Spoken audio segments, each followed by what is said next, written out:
میں ماہی ہوں، میں حاشر ہوں اور میں عاقب ہوں. تو یہ 5 نام محمد، احمد، ماہی، حاشر اور عاقب یہ ہمیں صحیح احادیث سے ملتے ہیں.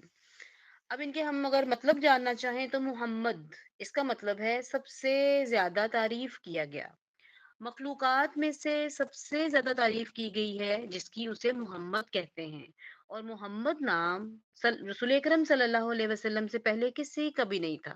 یعنی انمول ہے، خاص نام ہے اور خاص شخصیت کے لیے ہے. آپ کے دادا نے جب یہ نام رکھا تھا تو سب لوگ حیران ہوئے تھے کہ یہ کیسا نام ہے، یہ تو پہلے کسی نے نہیں رکھا. دوسرا نام ہے احمد. اس کا مطلب ہے سب سے حمد کرنے والا. اس کا مطلب ہے مٹانے والا. کس کو مٹانے والا؟ کفر کو مٹانے والا. پھر حاشر. حاشر کا مطلب ہے میدان محشر جن کے سامنے لوگ کھڑے ہوں گے اور حشر ہوگا. اور عاقب. عاقب کا مطلب ہے جس کے بعد کوئی نبی آنے والا نہیں ہے. پھر اس کے بعد ہم دیکھتے ہیں لیکن اکرم صلی اللہ علیہ وسلم عید کے دن ربیع الاول کے مہینے میں حاجی سال میں مکہ معظمہ میں ہوئی. تاریخ کیوں نہیں بتائی میں نے؟ کیونکہ تاریخ میں اختلاف ہے. کہا 9 ربیع الاول، کہا 10 بعد نے کہا 11 ربیع الاول، اسکالر نے کہا 12 ربیع الاول. اور سب سے جو قوی قول ہے وہ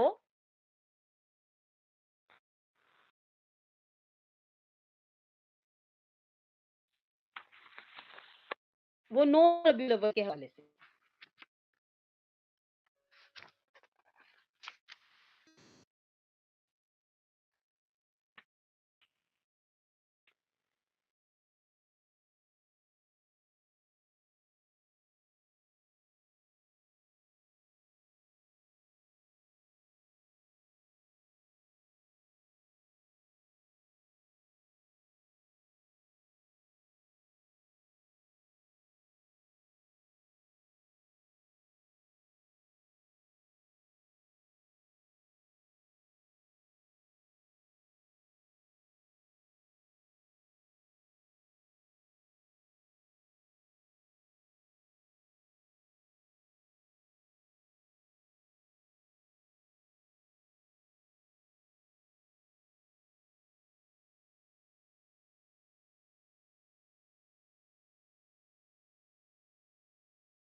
تو جی اب آواز آ رہی ہے نا؟ سب سے زیادہ جو قوی قول ہے وہ 9 ربیع الاول کے حوالے سے ہے جیسا کہ مختلف مورخین نے کہا.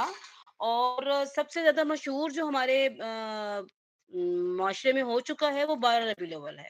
لیکن 12 ربیع الاول جو ہے وہ وفات کی تاریخ تو ہے، اس پر تو اتفاق ہے کہ 12 ربیع الاول پر پوری امت کا اتفاق ہے کہ اللہ کے پیارے نبی صلی اللہ علیہ وسلم کی وفات ہوئی تھی. اور پیدائش میں 12 ربیع الاول کے حوالے سے شدید اختلاف ہے. تو زیادہ تر جو قوی قول ہے وہ میں نے آپ کو بتا دیا کہ وہ 9 ربیع الاول کے بارے میں. پھر ہم رسول اکرم صلی اللہ علیہ وسلم کے والدین کے نام دیکھتے ہیں. ان کے والد کا نام عبداللہ بن مطلب اور ان کی والدہ کا نام آمنہ بنت وہب تھا. رسول اکرم صلی اللہ علیہ وسلم کی بیویوں کے حوالے سے ہم جو دیکھتے ہیں اس میں ان کی 11 بیویاں تھیں اور ان میں سے بعض کے نام جو ہیں وہ آپ سب لوگ جانتے ہیں. سیدہ خدیجہ رضی اللہ تعالیٰ عنہا، سیدہ عائشہ رضی اللہ تعالیٰ عنہا، سیدہ حفصہ رضی اللہ تعالیٰ عنہا، سیدہ زینب رضی اللہ تعالیٰ عنہا اور اس طرح اور باقی بھی ماشاءاللہ ان کی 11 بیویاں تھیں. بچے رسول اکرم صلی اللہ علیہ وسلم کے ساتھ تھے. ان میں سے 3 بیٹے اور 4 بیٹیاں تھیں. ٹھیک ہے. اور ان میں جو بڑا بیٹا تھا وہ قاسم اس کا نام تھا، ان کا نام تھا. پھر زینب، رقیہ، فاطمہ، ام کلثوم، عبداللہ اور ابراہیم. اور ان سب کی وفات رسول اکرم صلی اللہ علیہ وسلم کی زندگی میں ہو چکی تھی سوائے سیدہ فاطمہ رضی اللہ تعالی عنہا کے. کیونکہ سیدہ فاطمہ رضی اللہ تعالیٰ عنہ کی وفات رسول اکرم صلی اللہ علیہ وسلم کی وفات کے 6 مہینے کے بعد ہوئی تھی۔ اور اگر رسول اکرم صلی اللہ علیہ وسلم کے رشتہ دار دیکھیں ہم، تو ان کے 11 چچا تھے اور 6 پھوپھیاں تھیں۔ آپ اندازہ کر سکتی ہیں، دیکھیں ذرا کتنا بڑا خاندان تھا، کوئی چھوٹا خاندان نہیں تھا۔ 11 چچا اور 6 پھوپھیاں تھیں، اور مسلمان ان میں سے صرف 3 تھے۔ ٹھیک ہے، 2 ان کے چچا مسلمان ہوئے اور ایک پھپھو مسلمان ہوئی، یہ سیدنا حمزہ بن عبد المطلب اور سیدنا عباس بن عبد المطلب، یہ 2 چچا مسلمان ہوئے تھے، اور سیدہ صفیہ بنت عبد المطلب، یہ ان کی پھپھو جو ہیں، یہ مسلمان ہوئی تھی۔ اب ہم دیکھتے ہیں کہ رسول اکرم صلی اللہ علیہ وسلم کا حلیہ مبارک ماشاءاللہ ماشاءاللہ کیسا تھا۔ تو رسول اکرم صلی اللہ علیہ وسلم کا چہرہ مبارک گورا اور پرکشش تھا، گول اور روشن تھا، اور آپ کا رنگ جو ہے وہ سرخی آمیز تھا، 14ویں کے چاند جیسا۔ پھر رسول اکرم صلی اللہ علیہ وسلم کے چہرے سے متعلق جو چیزیں تھیں، جیسے رخسار تھے وہ ہلکے تھے، پیشانی جو ہے وہ کشادہ تھی، بھویں باریک اور کامل تھیں، آنکھیں بڑی تھیں، اور داڑھی گھنی تھی۔ بعض صحابہ کرام فرماتے ہیں کہ ہم پیچھے سے کھڑے ہو کر اللہ کے پیارے پیغمبر صلی اللہ علیہ وسلم کی داڑھی دیکھ لیا کرتے تھے، یعنی اتنی گھنی داڑھی تھی ماشاءاللہ ان کی۔ پھر نمبر 3، ان کے سر، گردن اور بال کے تعلق سے، تو ان کا سر بڑا تھا، گردن لمبی تھی، بال بھی لمبے تھے، درمیان سے مانگ نکلی ہوتی تھی، اور سفید بالوں کی تعداد 20 تھی۔ آ یعنی دیکھیں، دنیا میں کسی ایسی شخصیت کو جانتے ہیں آپ کہ جن کی داڑھی کے سفید بال بھی گنے گئے ہوں؟ صحابہ کرام نے صرف سنت کو محفوظ نہیں کیا، صرف اللہ کے پیارے پیغمبر صلی اللہ علیہ وسلم کے فرمان کو محفوظ نہیں کیا، انہوں نے یہ تک گنا کہ اللہ کی داڑھی، اللہ کے پیارے نبی صلی اللہ علیہ وسلم کی داڑھی مبارک میں کتنے بال سفید ہیں۔ اللہ اکبر، ان کی محبت کا اندازہ دیکھیں آپ۔ پھر ہم دیکھتے ہیں کہ رسول اکرم صلی اللہ علیہ وسلم کا قد و قامت اور جسامت کیسی تھی۔ ان کا قد خوبصورت تھا، قامت ان کی معتدل تھی، جسامت بھی معتدل تھی، بدن جو ہے وہ بھرا ہوا تھا، کندھے چوڑے تھے، اور ان کے قدم بھی کشادہ تھے۔ تو یہ حلیہ ہے پیارے نبی صلی اللہ علیہ وسلم کا، جسے جاننا ازحد ضروری ہے۔ ٹھیک ہے، پھر ہم دیکھتے ہیں کہ پیارے نبی صلی اللہ علیہ وسلم کو نبوت ملی اور پھر رسالت کی۔ تو نبوت کس بات سے ملی؟ کیا ہمارے پاس دلیل ہے نبوت کی؟ نبوت اللہ تعالیٰ کے اس فرمان سے ملی، اقرأ بسم ربک الذی خلق، پہلی وحی، یہ سب سے پہلی وحی تھی جو غار حرا میں اللہ کے پیارے پیغمبر صلی اللہ علیہ وسلم کی عمر مبارک جب 40 سال ہوئی، تو یہ سب سے پہلی وحی نازل ہوئی، اس سے رسول صلی اللہ علیہ وسلم نبوت ملی۔ اور اس کے بعد جو سب سے پہلا اور بنیادی پیغام ہے دین اسلام کا، وہ یاد رکھیں، سب سے پہلا پیغام ہمیں کیا ملنا؟ اقرأ بسم ربک الذی خلق، کہ مسلمان کبھی جاہل نہیں ہو سکتا۔ اللہ کے پیارے پیغمبر صلی اللہ علیہ وسلم کا امت اگر سچا امتی ہے تو کبھی جاہل نہیں ہو سکتا۔ یہ نہیں ہم کہہ سکتے کہ ہمیں تو پتہ ہی نہیں تھا۔ ٹھیک ہے، تو دین کی بنیاد علم ہے، اور علم حاصل کرنے حاصل ہوتا ہے۔ ایک اور یاد رکھیں، یہ علم والی امت ہے، اور جب بھی اس امت نے علم کا اہتمام کیا، خاص طور پر اس دین کا اہتمام کیا، ہوئی، اس ساری امتوں کو پیچھے چھوڑ دیا اس نے، اور جیسے ہی اس امت نے علم کے راستے کو چھوڑا، تو سب سے ذلیل اور خستہ حال اس امت کی۔ ٹھیک ہے، اللہ ہمیں اپنے دین کے علم جوڑے، اور اصل علم کیا ہے؟ قرآن اور حدیث کا علم، اصل علم۔ باقی دنیا میں جتنے بھی جنہیں ہم علوم کہتے ہیں، علم کیا ہے؟ فنون ہے، فن ہے۔ اور پھر دوسری جگہ پہ ہم دیکھتے ہیں کہ اللہ کے پیارے نبی صلی اللہ علیہ وسلم کو رسالت کس بات سے ملی، اس کی دلیل کیا ہے؟ قرآن مجید میں اللہ رب العزت کا ارشاد مبارک ہے، یا ایہا المدثر قم اللیل فانظر، قم فانذر، اے کپڑا اوڑھنے والے اٹھو اور لوگوں کو آگاہ کرو۔ سورۃ المدثر آیت نمبر 1 اور 2، کس چیز سے آگاہ کرو؟ شرک سے آگاہ کرو۔ اللہ کے پیارے پیغمبر صلی اللہ علیہ وسلم کی نبوت کی زندگی 23 سالہ زندگی ہے. تو آپ پوری دنیا کی تاریخ دیکھ لیں، 23 سالوں میں جو پوری دنیا میں تبدیلی آئی ہے، کوئی دوسرا انسان ایسا کر ہی نہیں سکتا، اور نہ کبھی ہسٹری میں ایسا ہوا ہے. پوری دنیا کی ہسٹری دیکھ لیں کہ 23 سالوں میں اتنا ڈراسٹک چینج آیا ہو ایک معاشرے میں. آپ دیکھیں کہ 23 سال پہلے جب اللہ کے نبی صلی اللہ علیہ وسلم کو نبوت مل رہی ہے، اس وقت عرب کے معاشرے کا کیا حال تھا، اور جب 23 سال کے بعد وہ دنیا سے جا رہے ہیں، اس وقت صحابہ کرام کی جو تعداد تھی، وہ جو جماعت تھی، وہ کیسی تھی؟ وہ وہی عرب تھے نا جو 23 سال پہلے تھے، اور 23 سال میں ان کی کیسے کایا پلٹ گئی. تو دنیا کی ہسٹری میں ایسی ڈراسٹک تبدیلی جو ہے وہ کسی اور انسان سے کبھی بھی سرزد نہیں ہوئی. پھر ہم دیکھتے ہیں کہ پیارے نبی صلی اللہ علیہ وسلم کی جگہ، تو مکہ کا شہر ہر طرف سے پہاڑ اور صحرا سے کورڈ تھا، جہاں پانی ملنا بھی مشکل ہے. پوری دنیا سے کٹا ہوا علاقہ، یعنی یہ علاقہ آپ دیکھیں. اور چند سالوں کے بعد سیدنا عثمان رضی اللہ تعالیٰ عنہ کے زمانے میں کلمہ توحید کا پیغام فرانس تک پہنچ چکا تھا، یورپ تک. عجیب بات دیکھیں کہ یہ ہند اور سندھ، یہ جگہیں جو ہیں، یہ سبحان اللہ، یہ 23 سالہ زندگی جو ہے وہ وہی کی زندگی ہے. اور دو حصوں میں 23 سالہ زندگی کی تقسیم ہوئی ہے، 13 سالہ مکی زندگی اور 10 سالہ اور آپ یہ دیکھیں کہ 13 سال مکی زندگی میں صرف ایک ہی دعوت تھی، بس ایک ہی پیغام تھا. کیا پیغام تھا؟ ایاک نعبد و ایاک نستعین، ان اعبدوا اللہ ما لکم من الہ غیرہ، کہ ایک اللہ کی عبادت کرو، اللہ تعالیٰ کے سوا کوئی تمہارا معبود برحق نہیں ہے. نماز کا حکم، نماز کی فرضیت، یہ ہجرت کے دوسرے سال ہوئی، ہجرت سے 2 سال پہلے ہی ہوئی. یعنی مکہ میں تو ہو گئی تھی فرضیت، لیکن تفصیلات بعد میں مدینہ میں مکمل ہوئیں. تو پورے 10 سال جو ہیں مکی زندگی میں صرف اور صرف توحید کی دعوت تھی. ٹھیک ہے. تو آج اگر ہم دعوت توحید کی بات کریں، توحید کا کوئی لیکچر ہو، تو لوگ پریشان ہو جاتے ہیں کہ صرف توحید کی بات کرتے ہیں. کیا آپ ہر وقت صرف توحید کی بات کرتے ہیں، کوئی اور بات کیوں نہیں کرتے؟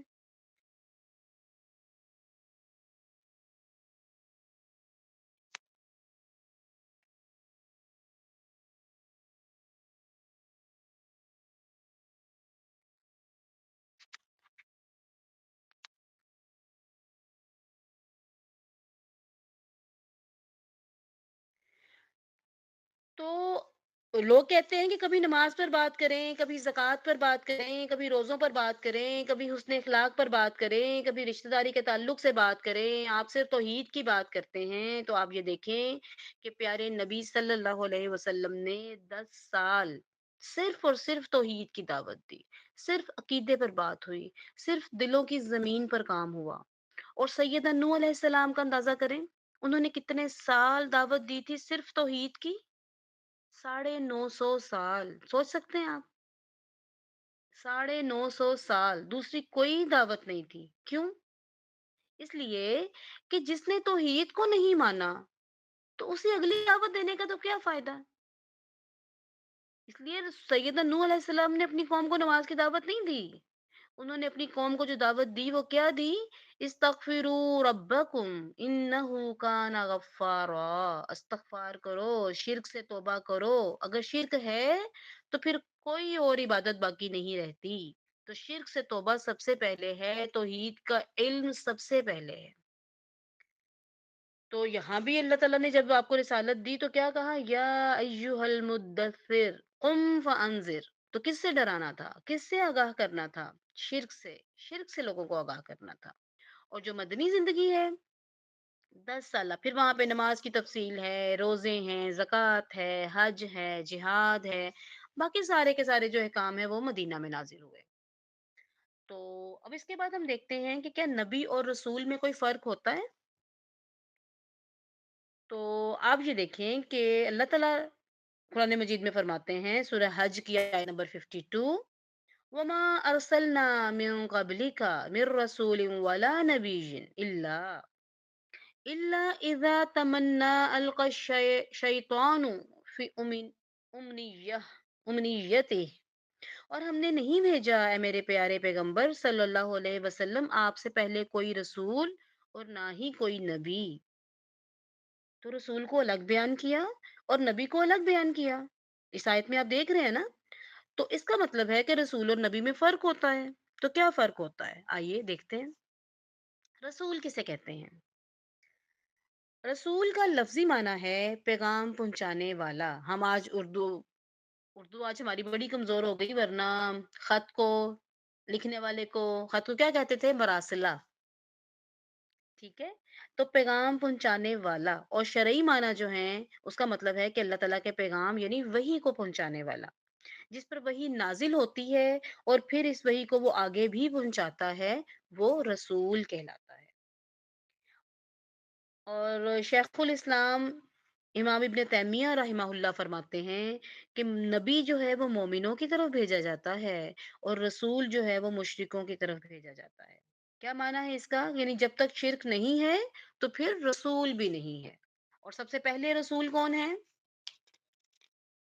سب سے پہلے رسول جو ہیں وہ سیدنا نوح علیہ السلام ہے۔ سیدنا آدم علیہ السلام سے لے کر سیدنا نوح علیہ السلام تک کا جو عرصہ ہے وہ 1000 سال کا عرصہ ہے، اور اس میں کوئی شرک تھا ہی نہیں، اس لیے کوئی رسول بھی نہیں آیا۔ اور ہمیں کیسے پتا چلا کہ پہلے رسول جو ہے وہ سیدنا نوح علیہ السلام ہے؟ اس کی دلیل ہمیں صحیح بخاری میں شفاعت کی معروف حدیث میں ملتی ہے کہ لوگ جب جائیں گے اور عرض کریں گے سیدنا نوح علیہ السلام کی طرف کہ ہماری سفارش کیجئے تاکہ حساب کا آغاز ہو، کیونکہ وہ 50,000 سال کا دن ہے اور ابھی تک حساب بھی شروع نہیں ہوا۔ تو اپنی عرض میں وہ کیا کہتے ہیں؟ وہ لوگ کہتے ہیں کہ آپ اللہ تعالیٰ کے بھیجے ہوئے سب سے پہلے رسول ہیں، صحیح بخاری کی روایت ہے۔ تو سب سے پہلے سیدنا رسول جو ہیں وہ رسول سیدنا آدم علیہ السلام نہیں ہیں۔ یاد رکھیں کہ سیدنا آدم علیہ السلام کے زمانے میں شرک تھا ہی نہیں۔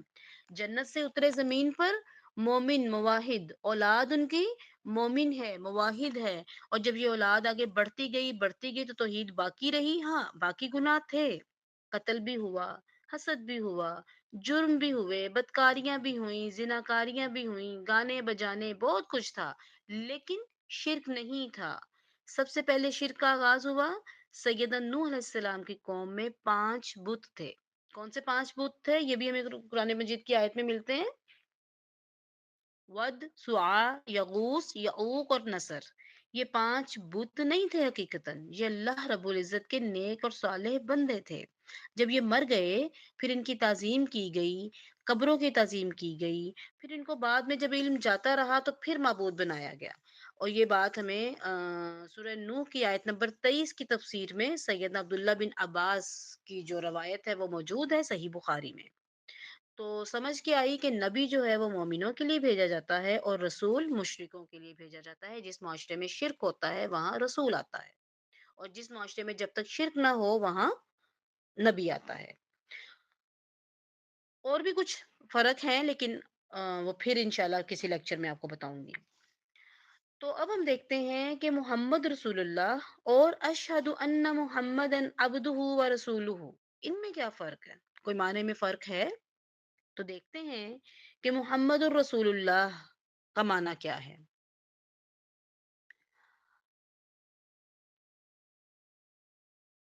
یہ جملہ اسمیہ ہے۔ آپ کو گرامر جاننے والے اسٹوڈینٹس کو تھوڑا بہت یہ پتا ہوگا کہ اسم جو ہے اگر جملے کے شروع میں آئے اس سے جملہ شروع ہو تو اسے جملہ اسمیہ کہا جاتا ہے۔ تو محمد رسول اللہ یہ جملہ اسمیہ ہے، محمد مبتدا ہے، رسول اس کی خبر ہے اور مضاف ہے، اور اللہ لفظ ذوالجلالہ سبحان اللہ و تعالی اسم الکریم مضاف الیہ ہے۔ تو محمد کی خبر ہے رسول اللہ، یعنی یہ خبر ہے کہ محمد صلی اللہ علیہ وسلم اللہ تعالیٰ کے رسول ہیں، اور اس خبر کی تصدیق کرنا فرض ہے کہ محمد اللہ کے رسول ہیں صلی اللہ علیہ وسلم، کیونکہ خبر دینے والا کون ہے؟ اللہ رب العزت، اور اللہ تعالیٰ کی خبر کی تکذیب کرنا کفر ہے، اللہ کے فرمان کو جھٹلانا کفر ہے۔ تو اس جملے میں ہمیں کیا پیغام ملتا ہے کہ محمد صلی اللہ علیہ وسلم اللہ تعالیٰ کے رسول ہیں۔ آگے ہم دیکھتے ہیں اشہد ان محمدن عبدہ و رسولہ، اس کے کیا معنی ہے؟ اب یہ جو ہے یہ جملہ شروع ہو رہا ہے اشہدو سے، میں گواہی دیتا ہوں، میں گواہی دیتی ہوں۔ تو اس کا مطلب کیا ہے کہ یہ جملہ فعلیہ ہے، جملہ فعلیہ ہے کہ اس میں ہم کیا کر رہے ہیں، اس میں ہم گواہی دے رہے ہیں انا کہ بے شک محمدن محمد عبدہ و رسولہ، کہ محمد صلی اللہ علیہ وسلم اللہ کے بندے ہیں اور رسول ہیں۔ اور گواہی کے لیے آپ کو کل بھی بتایا تھا کہ گواہی کے لیے علم اور یقین کا ہونا فرض ہے۔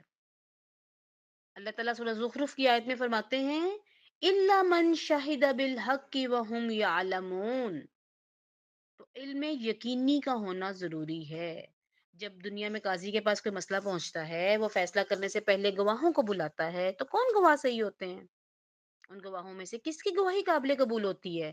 جس کو شک ہو یا جس کا علم یقینی ہو اس مسئلے میں؟ ظاہر ہے جس کا علم یقینی ہو۔ تو جب میں کہتی ہوں اشہدو، تو میں دوسرے لفظوں میں یہ کہہ رہی ہوں کہ اللہ تعالیٰ مجھے علم یقینی ہے، میں گواہی دے رہی ہوں۔ یعنی میں کس بنیاد پر گواہی دے رہی ہوں؟ میں علم اور یقین کی بنیاد پر گواہی دے رہی ہوں۔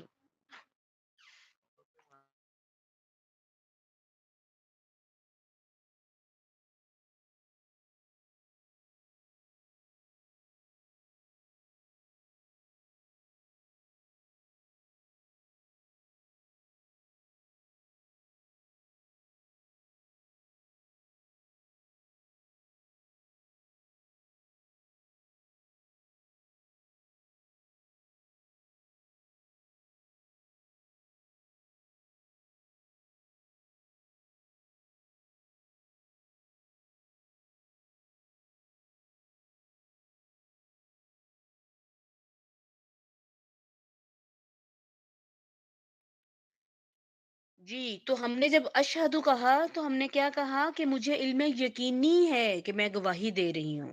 اور جب کہا انا، تو یہ انا جو ہے یہ تاکید کے لیے آتا ہے، یہ اس گواہی کی مزید تاکید ہے۔ عربی گرامر جاننے والوں کو پتا ہے کہ انا جو ہے وہ اس کا مطلب کیا ہوتا ہے کہ شک کی کوئی گنجائش ہی نہیں ہے، شک کرنا کفر ہے۔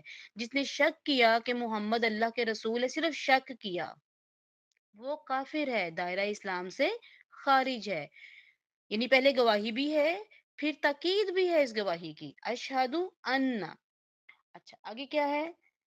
اب جو لفظ ضروری سمجھنے والا ہے عبدہ، اس کا بندہ ہے محمد رسول اللہ، کیا ہے؟ اللہ کے بندے ہیں۔ ہو کی ضمیر کس کی طرف جاری ہے؟ اللہ رب العزت کی طرف۔ اللہ تعالیٰ کی بندگی کرنے والے سب سے افضل بندے ہیں۔ اور یہ بات یاد رکھیے کہ عبد جو ہے وہ کبھی معبود نہیں ہو سکتا۔ عبد کو معبود بنانا غلو ہے، حد سے تجاوز ہے، اور ہمارے دین میں غلو کی کوئی گنجائش نہیں ہے۔ جس نے بھی بندوں میں سے عبد میں سے کسی کو بھی معبود کا درجہ دے دیا، وہ دائرہ اسلام سے خارج ہو گیا، کیونکہ غلو کرنا کفر ہے۔ رسولہ کا معنی اللہ تعالیٰ کا پیغام پہنچانے والے سب سے افضل رسول ہیں، اور رسول کبھی جھوٹا نہیں ہو سکتا۔ رسول کو جھٹلانا، تکذیب کی کوئی گنجائش باقی نہیں رہتی، اور تکذیب کفر ہے۔ دیکھیں نا، پورے دین کی بنیاد کس پر ہوتی ہے؟ اس رسول نے آ کے ہمیں جو پیغام دیا ہوتا ہے، اس رسول نے ہمیں جو پیغام دیا ہوتا ہے، اس پیغام کی بنیاد پر ہم اپنے دین پر قائم ہوتے ہیں۔ اور اگر ہم اس رسول کے بات پر شک کریں تو پھر ہم اپنے دین پر یقین کیسے کریں گے؟ ٹھیک ہے، تو پھر ہم دیکھتے ہیں کہ محمد صلی اللہ علیہ وسلم اللہ تعالیٰ کے پیارے پیغمبر ہیں، یہ بات تو ہم جانتے ہیں، لیکن ان کے ہم پر حقوق کیا ہیں؟ تو اب جب میں یہ کہتی ہوں اشہد ان محمدن عبدہ و رسولہ، تو اب میرے اوپر یہ فرض ہے کہ میں یہ جان لوں کہ اب حقوق کیا ہے میرے اوپر اللہ کے پیارے پیغمبر صلی اللہ علیہ وسلم کے۔ تو آئیے دیکھتے ہیں، سب سے پہلا حق ہے درود کا۔ ٹھیک ہے، ہم سب جانتے ہیں کہ ہر مسلمان، ہر فرقے والا، ہر مسلمان جتنے بھی فرقے مسلمانوں کے ہیں، سب کا اجماع ہے اس معاملے میں کہ آپ صلی اللہ علیہ وسلم پر درود بھیجا جاتا ہے۔ اور اس کی دلیل کیا ہے؟ اللہ رب العزت سورہ احزاب کی آیت نمبر 56 میں فرماتے ہیں ان اللہ و ملائکتہ یصلون علی النبی یا ایھا الذین آمنوا صلوا علیہ وسلموا تسلیما۔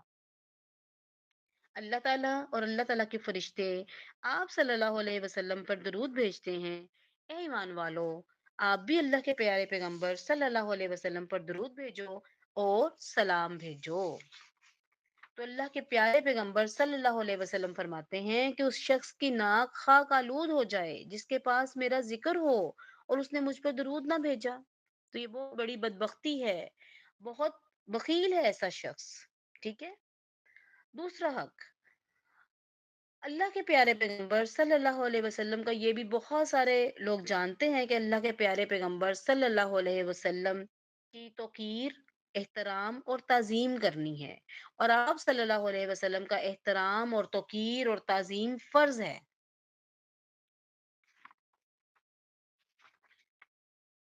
اللہ رب العزت فرماتے ہیں، سورہ حجرات کی پہلی 2 آیات پڑھ کے دیکھیے، یا ایھا الذین آمنوا لا تقدموا بین ید اللہ ورسولہ واتقوا اللہ ان اللہ سمیع علیم۔ یا ایھا الذین آمنوا لا ترفعوا اصواتکم فوق صوت النبی ولا تجهروا له بالقول كجهر بعضكم لبعض ان تحبط اعمالكم وانتم لا تشعرون۔ یہ سورہ حجرات کی ابتدائی آیات، یہ آیات جانتے ہیں کیوں نازل ہوئی؟ کس پر نازل ہوئی؟ رسول اکرم صلی اللہ علیہ وسلم کی تعظیم اور احترام کا پیغام ہے ان آیات میں۔ ایک مرتبہ ایک وفد آیا اللہ کے پیارے پیغمبر صلی اللہ علیہ وسلم کی طرف، وہ آپ کی طرف خدمت میں حاضر ہوئے، انہوں نے اسلام قبول کیا۔ اللہ کے پیارے پیغمبر صلی اللہ علیہ وسلم نے مشورہ لیا صحابہ کرام سے کہ اب اس وفد کا امیر کس کو بنائیں۔ اب امیر جو ہوتا ہے نا، تاکہ سفر میں جائیں گے، سفر میں بھی امیر ہوتا ہے کہ پھر ان کو دین کون سکھائے گا، ان میں سے کون سا ایسا شخص ہو جس کو امیر بنائیں، جس کی یہ سارے بات مانیں۔ تو سیدنا عمر بن خطاب نے ایک شخص کا نام لیا کہ فلاں شخص کو آپ امیر بنا دیں۔ آپ صلی اللہ علیہ وسلم نے سیدنا ابوبکر صدیق کی طرف دیکھا تو انہوں نے کوئی دوسرا نام لیا۔ اب آپ ذرا غور سے سنیں، سیدنا عمر بن خطاب رضی اللہ تعالیٰ عنہ کہتے ہیں، ابو بکر کہ تو نے میری مخالفت ہی کرنی تھی، جو نام میں نے لیا تم نے کوئی اور نام دے دیا۔ تو سیدنا ابوبکر صدیق نے جواب میں یہ فرمایا کہ میں آپ کی مخالفت نہیں کرنا چاہتا، میری رائے تھی میں نے دے دی، بس اتنی سی بات تھی، اللہ رب العزت کو پسند نہیں آئی۔ میں کس کی بات کر رہی ہوں؟ پوری امت میں سے الشیخان اگر کہا جاتا ہے تو کسے کہا جاتا ہے؟ جب کہا جاتا ہے نا الشیخان، تو اس کا مطلب کیا ہوتا ہے؟ اس سے مراد ہوتا ہے سیدنا ابوبکر صدیق رضی اللہ تعالیٰ عنہ اور سیدنا عمر بن خطاب رضی اللہ تعالیٰ عنہ۔ آپ صلی اللہ علیہ وسلم کے سامنے تھوڑی سی شاید آواز زیادہ ہوئی اور 7ویں آسمان سے یہ آیت نازل ہوئی، اللہ رب العزت کو پسند نہیں آیا۔ غور کرے ذرا، اے ایمان والو، آگے نہ بڑھو اللہ اور اللہ کے رسول صلی اللہ علیہ وسلم سے، اللہ سے ڈرو۔ اللہ تعالیٰ خوب سننے والا اور جاننے والا ہے، جو تم کہتے ہو وہ خوب سنتا ہے اور جو تم چھپاتے ہو وہ خوب جانتا ہے۔ اے ایمان والو، اپنی آوازیں بلند نہ کرو آپ صلی اللہ علیہ وسلم کی آواز پر، جیسا کہ ایک دوسرے سے جب تم گفتگو کرتے ہو، کہیں تمہارے سارے کے سارے اعمال اکارت نہ چلے جائیں اور تمہیں شعور بھی نہ ہو، لا تشعرون۔ تو کس کے عمل کی بات ہو رہی ہے بھئی؟ ہمارے جیسے مسکینوں، فقیروں، حقیروں کی بات ہو رہی ہے؟ ہمارے عمل ہی کیا ہے؟ ہماری حیثیت ہی کیا ہے؟ یہ سیدنا ابوبکر صدیق اور سیدنا عمر فاروق جیسے لوگوں کی بات ہو رہی ہے۔ یہ آیت ان کے لیے، ان کو جانتے ہیں نا کہ اللہ تعالیٰ انہیں کہہ رہے ہیں کہیں تمہارے اعمال اکارت نہ ہو جائیں اور تمہیں شعور تک بھی نہ ہو۔ صرف تھوڑی سی آواز بلند ہوئی تھی، عشرہ مبشرہ میں سے ہیں۔ آج ہمارا کیا حال ہے؟ اللہ کے پیارے پیغمبر صلی اللہ علیہ وسلم ہمارے ساتھ نہیں ہیں، لیکن آپ صلی اللہ علیہ وسلم کا فرمان ہمارے پاس ہے، ہمارے ساتھ ہے۔ حدیث کے سامنے سر اٹھانا بھی جرم ہے، حدیث کے سامنے حدیث سے بڑھ کر بولنا بھی جرم ہے۔ یہ بھی اللہ رب العزت کو پسند نہیں ہے، کیونکہ حدیث کیا ہے؟ یہ دوسری وحی ہے، یہ وحی غیر مطلوع ہے۔ قرآن مجید کے ساتھ ساتھ قرآن مجید وحی مطلوع ہے اور حدیث وحی غیر مطلوع ہے۔ اور عجب ہے ان لوگوں پر جو حدیثوں کا مکمل انکار کرتے ہیں اور کہتے ہیں کہ صرف قرآن ہے، قرآن پر عمل کرو۔ اللہ کی قسم، حدیث کے بغیر قرآن پر عمل ہو ہی نہیں سکتا، کیسے کر سکتے ہیں؟ جیسے اللہ تعالیٰ چاہتے ہیں ویسا عمل قرآن مجید پر بغیر حدیث کے ہو ہی نہیں سکتا۔ صرف فجر کی نماز پڑھ کر دکھائیں قرآن مجید سے، جو 2 رکعت نماز ہم پڑھتے ہیں وہ فجر کی نماز قرآن مجید سے پڑھ کے دکھا دیں ہمیں، آپ بغیر حدیث کے نہیں پڑھ سکتے۔ تو پھر یہ فتنہ، یہ شر کہاں سے آ گیا؟ یہ جاہل لوگوں کا ایجاد کردہ شر ہے، یہ شیاطین الانس کا ایجاد کردہ شر ہے۔ تو قاعدہ بنا لیں اپنی زندگی کا آج سے، جو ابھی شخص آپ سے ملے اور وہ کہے کہ حدیث میں بعض احادیث ایسی ہیں کہ ہم قرآن پر عمل نہیں کر سکتے یا قرآن ہی کافی ہے، ہمارے لیے یہ حدیث ضروری نہیں ہے، تو اس شخص سے فوراً دوری اختیار کر لیں۔ یہی نجات کا راستہ ہے، اس کی بات سنیں ہی نہیں، جگہ بات بھی کیوں نہ ہو، نہ بات سنیں۔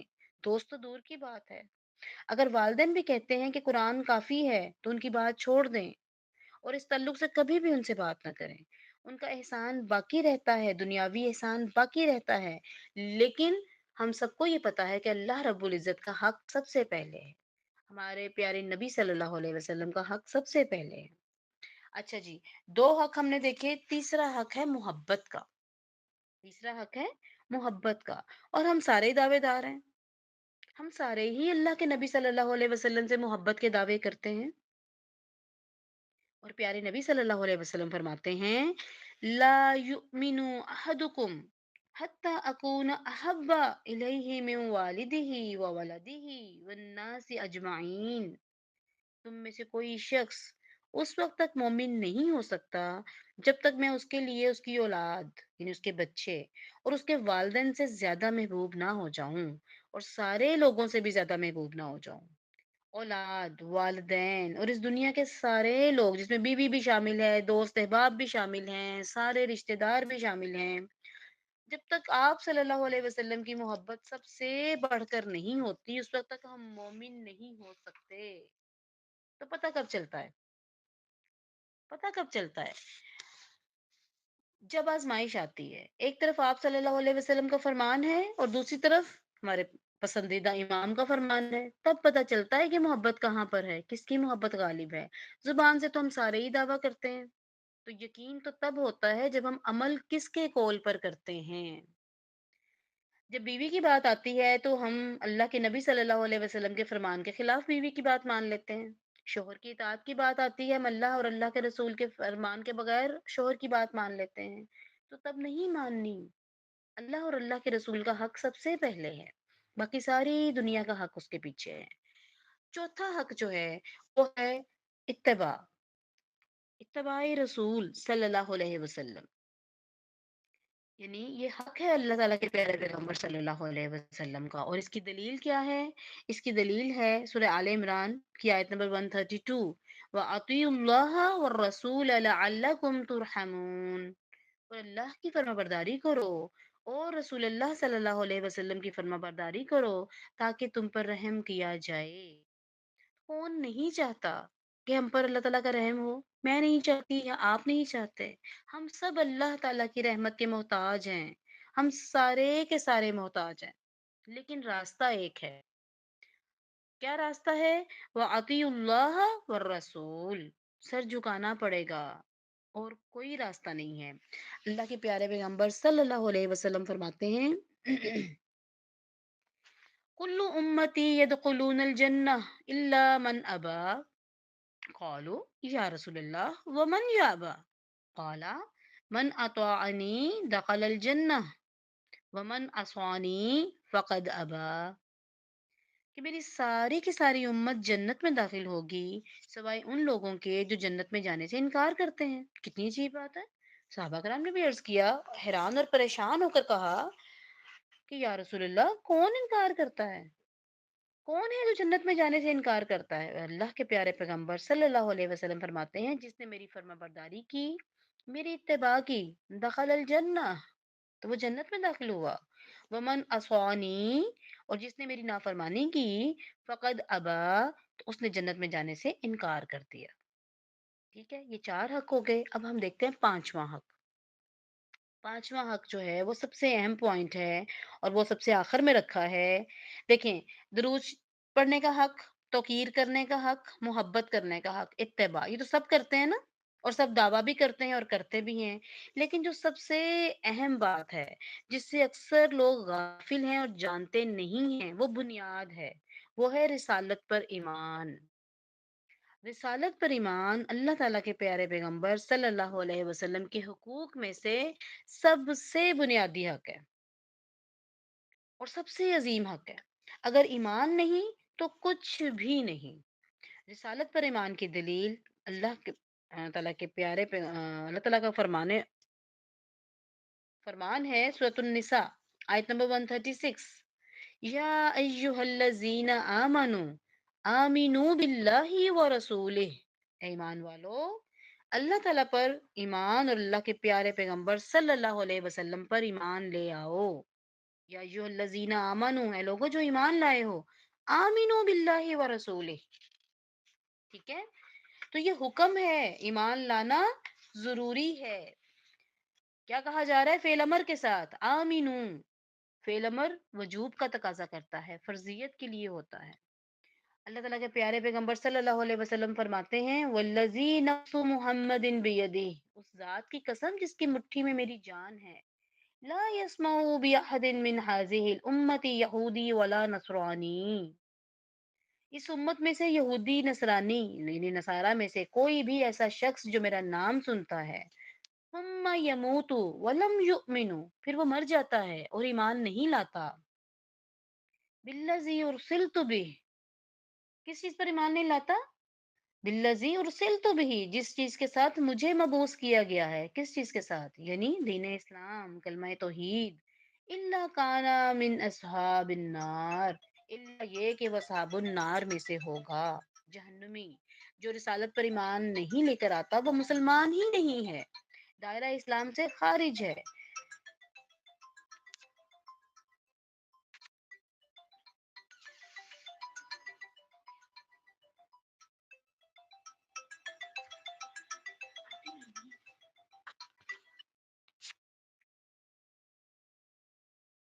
ٹھیک ہے؟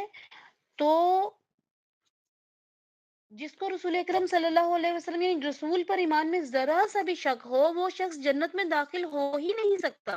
رسالت ایمان ارکان ایمان میں سے چوتھا رکن ہے اور یہ سب سے اہم پوائنٹ ہے۔ اب ہم نے دیکھا کہ 5 حقوق اللہ کے نبی صلی اللہ علیہ وسلم کے بنے، اب آپ دیکھیں اس کو یاد کیسے کریں گے ہم۔ دیکھیں سب سے پہلے میں نے آپ کو کیا بتایا؟ درود۔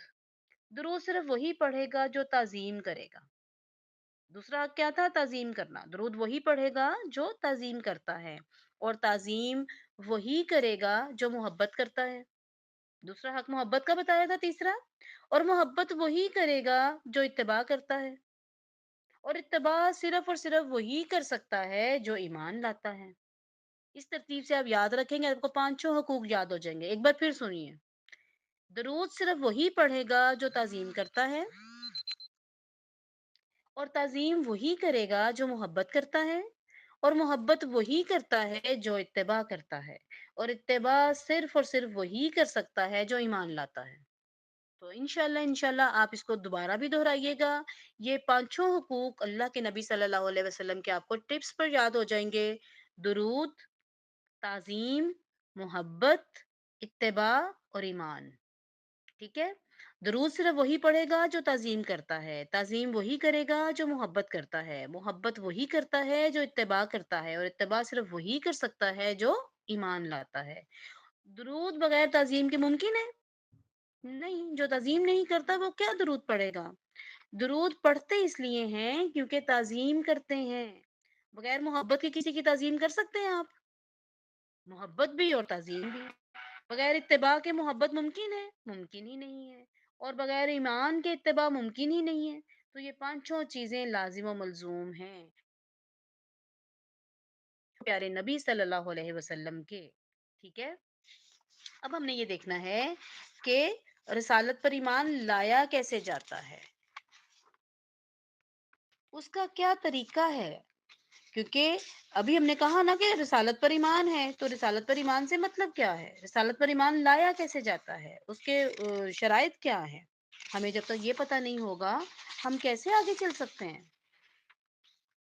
ٹھیک ہے؟ تو سب سے پہلے جو ہے وہ ہم یہ 4 چیزیں ہمیں یاد رکھنی ہیں رسالت پر ایمان کے لحاظ سے۔ جب ہم کہتے ہیں نا کہ ہمیں ایمان ہے کہ آپ صلی اللہ علیہ وسلم اللہ کے رسول ہیں، تو اس کا کیا معنی ہے؟ یہ لفظ، یہ جملہ مجھ سے کیا تقاضا کرتا ہے؟ تو یہ 4 چیزیں ہمیں یاد کرنی ہیں۔ سب سے پہلی چیز ہے خبر کی تصدیق، کہ جو بھی آپ صلی اللہ علیہ وسلم فرماتے ہیں اس کی تصدیق کرنا فرض ہے۔ یہ قرآن مجید کا فرمان ہے۔ کس سے ملا ہمیں؟ اللہ کے پیارے پیغمبر صلی اللہ علیہ وسلم سے، تو تصدیق فرض ہے۔ حدیث رسول صلی اللہ علیہ وسلم، جو رسول اکرم صلی اللہ علیہ وسلم کا فرمان ہے، اس کی بھی تصدیق کرنا فرض ہے۔ قرآن کب قرآن بنتا ہے؟ اللہ کے پیارے نبی صلی اللہ علیہ وسلم کے منہ سے دونوں چیزیں نکل رہی نا، حدیث بھی نکل رہی ہے، قرآن کی آیات بھی نکل رہی ہیں۔ قرآن کب قرآن بنتا ہے؟ جب اللہ کے نبی صلی اللہ علیہ وسلم نے بتایا کہ یہ قرآن ہے۔ ٹھیک ہے، تو سارا قرآن ہم اللہ کے نبی صلی اللہ علیہ وسلم پر جو ہے وہ ایمان، ان کی تصدیق، اس کے بغیر ہم قرآن پر بھی یقین نہیں کر سکتے، اس کے بغیر ہم کسی چیز پر یقین نہیں کر سکتے، پورے دین کی بنیاد ختم ہو جاتی ہے۔ حدیث میں آتا ہے انما الاعمال بالنیات، عملوں کا دار و مدار نیتوں پر ہے۔ صحیح بخاری کی پہلی روایت ہے۔ تو میرا ایمان ہے نا کہ عملوں کا دار و مدار نیت پر ہے۔ کیوں؟ کیونکہ رسول اکرم صلی اللہ علیہ وسلم کا فرمان ہے۔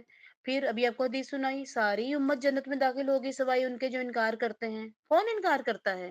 جنت میں جانے سے کون انکاری ہے؟ جو اتباع نہیں کرتا، جو نافرمان ہے۔ تو میرا ایمان ہے کہ جو بھی آپ صلی اللہ علیہ وسلم کی سنت کی اتباع نہیں کرتا، وہ جنت میں داخل نہیں ہوگا۔ جو فرما بردار نہیں ہے، نافرمان ہے، وہ جنت میں داخل نہیں ہوگا۔ تو خبر کی تصدیق کرنا ہم پہ فرض ہے۔ جو کچھ بھی آپ صلی اللہ علیہ وسلم کا فرمان ہے، اس کی دلیل میں اللہ رب العزت فرماتے ہیں وَقَوْمَ نُوحٍ لَمَّا كَذَّبُوا الرُّسُلَ أَغْرَقْنَاهُمْ، اور قوم نوح نے جب رسولوں کو جھٹلایا تو ہم نے ان کو غرق کر دیا اور ان لوگوں کے لیے نشانی چھوڑ دیا، اور ظالموں کے لیے ہم نے دردناک عذاب تیار کر رکھا ہے۔ وَجَعَلْنَاهُمْ لِلنَّاسِ آیَةً وَأَعْتَدْنَا لِلظَّالِمِينَ عَذَابًا عَلِيمًا۔ وہ بھی ظالم تھے، ہر زمانے میں جو بھی ظالم آتے رہیں گے، جو ایسا ظلم کریں گے، یہی سزا ان کے لیے بھی ہے۔ اچھا یہ دیکھیں، یہاں پر آیا رسول، کذبوا الرسل، انہوں نے رسولوں کو چٹلایا۔ ٹھیک ہے، کتنے رسول آئے تھے سیدنا قوم نوح کی طرف؟ ایک ایک رسول کو جھٹلایا، اور اللہ تعالیٰ کیا رسول، کیا لفظ سیگا استعمال کر رہے ہیں؟ کذبوا الرسل۔ یا تو یہ ہوتا نا کذبوا الرسول، یعنی وہ ان سب نے ایک رسول کو جھٹلایا، لیکن اللہ تعالیٰ کہتے ہیں کذبوا الرسل۔ دونوں میں کیا فرق ہے؟ رسول سنگولر ہے، مفرد ہے، رسول جمع ہے، اور جمع تکسیر ہے۔ تو سیدنا نوح علیہ السلام سے پہلے تو کوئی رسول تھا ہی نہیں، تو پھر یہ جمع کا صیغہ کیوں ہے؟ کسی کو جواب پتہ ہے؟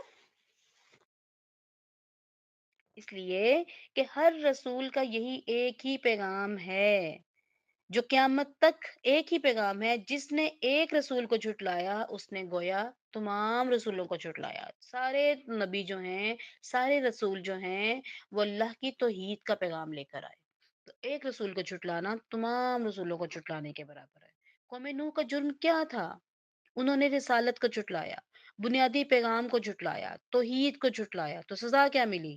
اغرقناہم، ہم نے انہیں غرق کر دیا۔ اور یہ سزا ہر اس شخص کے لیے ہے، یا اس گروہ کے لیے ہے جو رسالت کا منکر ہے۔ فرق صرف اتنا ہے کہ ان کو پانی نے غرق کیا، جو لوگ رسالت پر ایمان نہیں لاتے وہ اپنے گناہوں میں غرق ہو جاتے ہیں، اور یہ اس سے بھی بڑھ کر سزا ہے۔ پانی میں غرق ہوئے تو آپ تو مر گئے، آپ کا عمل منقطع ہو گیا، دنیا سے چلے گئے۔ تو اس سے بڑھ کر کیا سزا ہے کہ کسی شخص کی عمر لمبی ہو جائے اور وہ گناہ پہ گناہ کرتا جائے، نافرمانی پہ نافرمانی کرتا جائے، اور اس کی سانس تک بھی نہ ہو؟ یہ کتنا بڑا عذاب ہے، اغرقناہم سے بھی بڑا عذاب ہے۔ رسالت پر ایمان لانے کا دوسرا طریقہ، حکم کی تعمیل کرنا۔ حکم کی تعمیل کرنا، پہلا کیا تھا؟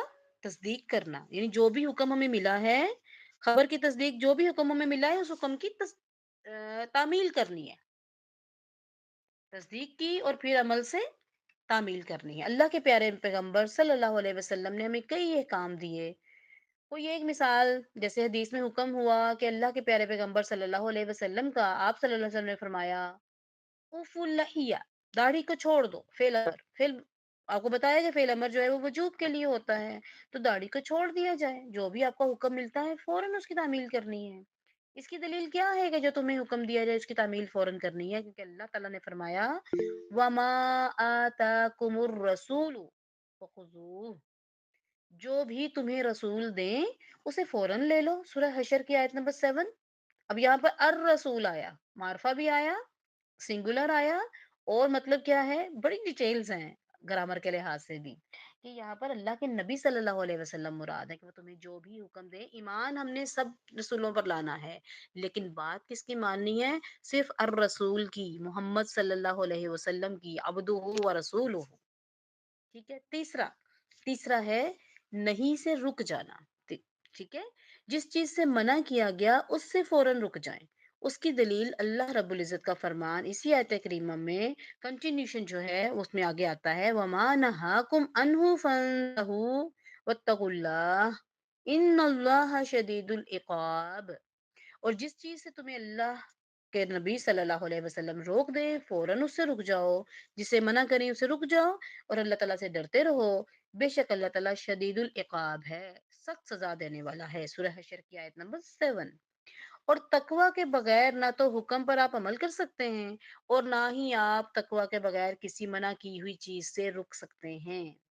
کوئی نہیں کی مثال کہ کسی حدیث میں اللہ کے نبی صلی اللہ علیہ وسلم نے کسی چیز سے منع کیا ہو۔ شراب منع ہے، زنا منع ہے، سود منع ہے، شرک منع ہے، سب سے پہلے نا تو نہیں کا جو صیغہ ہے بعض اوقات لا کے لفظ سے ہوتا ہے کہ نہ کرو، اور بعض اوقات حکم سے بھی ہوتا ہے، بعض اوقات خبر سے بھی ہوتا ہے۔ جیسے آیا من احدث فی امرنا ھذا ما لیس منہ فہو رد، کس چیز سے منع کیا گیا؟ بدعت سے۔ نہیں کا لفظ موجود ہے؟ نہیں۔ تو یہ ہمیں چیزیں سمجھنی ہے، یہ چیزیں جاننی ہیں کہ اللہ کے نبی صلی اللہ علیہ وسلم نے کہاں کس جگہ ہمیں کس چیز سے منع کیا ہے۔ چوتھی چیز عبادت، اللہ کے پیارے پیغمبر صلی اللہ علیہ وسلم کے طریقے پر کرنا، یہ چوتھی چیز ہے۔ رسالت پر ایمان کی تکمیل ہوتی ہی ان چار چیزوں سے ہے۔ چوتھی چیز کیا ہے؟ کہ عبادت جو ہے وہ نبی کریم صلی اللہ علیہ وسلم کے طریقے پر کرنا۔ اچھا جی، پہلی کیا تھی؟ خبر کی تصدیق کرنا۔ دوسری کیا ہے؟ حکم کی تعمیل کرنا۔ تیسری کیا ہے؟ جس چیز سے روک دیا جائے اس سے فوراً رک جائیں، اور جس چیز کا حکم کی تعمیل پہلے آ گئی۔ نمبر 3، جس چیز سے روکا ہے فوراً رک جائیں۔ نمبر 4، عبادت نبی کریم صلی اللہ علیہ وسلم کے طریقے پر کرنا۔ اس کی دلیل کیا ہے؟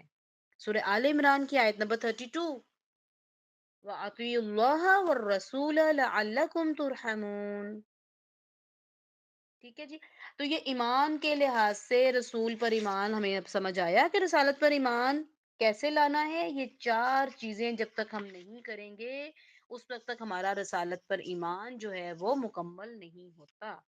خبر کی تصدیق، حکم کی تعمیل، اور جس چیز سے روکا ہے اس سے فوراً رکنا، اور عبادت جو ہے وہ نبی کریم صلی اللہ علیہ وسلم کے بالکل طریقے پر کرنا، جیسی انہوں نے کر کے دکھائی ہے ویسے کرنا۔ اس کے بعد آتا ہے کہ پیارے نبی صلی اللہ علیہ وسلم کے ہم پر کیا حقوق ہیں۔ ٹھیک ہے، سب سے پہلا حق ہم نے کیا بیان کیا تھا؟ میں نے پہلے بھی آپ کو بتایا، جلدی سے اس کو ریوائز کر لیں۔ پہلا حق کیا تھا؟ آپ لوگ اپنے دل میں دہرائیے، میں آپ کو دہرا کے بتاتی ہوں۔ درود۔ دوسرا توقیر اور تعظیم۔ تیسرا محبت۔ چوتھا اتباع۔ اور پانچواں رسالت پر ایمان۔ اور رسالت پر ایمان کیسے ممکن ہے؟ کیا طریقہ بتایا؟ چار چیزیں۔ کون سی چار چیزیں؟ خبر کی تصدیق کرنا، حکم کی تعمیل کرنا، نہیں سے رک جانا، اور عبادت نبی کریم صلی اللہ علیہ وسلم کے طریقے پر کرنا۔ تو یہ خلاصہ آپ نے یاد رکھنا ہے۔ تو یہ انشاءاللہ یہ آپ کو اس میں سلائیڈ بھی نظر آ رہی ہے، تو اس کو آپ نے یاد رکھنا ہے کہ اس میں کتنی چیزیں ہیں، تو یہ آپ نے یاد کرنی ہے۔ پھر آگے اب نیکسٹ لیکچر میں ہم کریں گے کہ عبادت جو ہے وہ نبی اکرم صلی اللہ علیہ وسلم پر کے طریقے پر کیسے کی جاتی ہے۔ بات عبادت کی ہوئی نا، تو اب ہم نے طریقہ دیکھنا ہے کہ عبادت اللہ کے نبی صلی اللہ علیہ وسلم کے طریقے پر کیسے کی جاتی ہے، عبادت کی شرائط کیا ہیں، اور وہ طریقہ کیا ہوگا، اور کیسے ہمارے اعمال جو ہیں وہ اللہ رب العزت کے ہاں قابل قبول ہوں گے۔ تو یہ سب چیزیں انشاءاللہ ہم کل کے لیکچر میں دیکھیں گے۔ سبحانک اللہم و بحمدک نشہد ان لا الہ الا انت نستغفرک و نتوب الیک. آج کے لیکچر کو دوبارہ ریوائز کیجئے گا اور ان کے پوائنٹس بنائیے گا تاکہ ہم یہ جو ڈائری ہوگی ہماری، یہ جو پوائنٹس ہوں گے، یہ بھی قیامت والے دن بھی ہمارے لیے گواہی بنیں گی کہ یا اللہ، ہم نے تیرے دین کو سمجھنے کے لیے، تیرے توحید کو سمجھنے کے لیے، کلمہ توحید کو سمجھنے کے لیے ہم نے کوشش کی تھی، ہم نے پوائنٹس بنائے تھے، اور پھر اللہ تعالیٰ ہمیں ان باتوں کو سمجھنے اور پھر ان پر عمل کرنے کی بھی توفیق عطا فرمائے. تو کوئی کوشچن ہے تو آپ کر سکتی ہیں.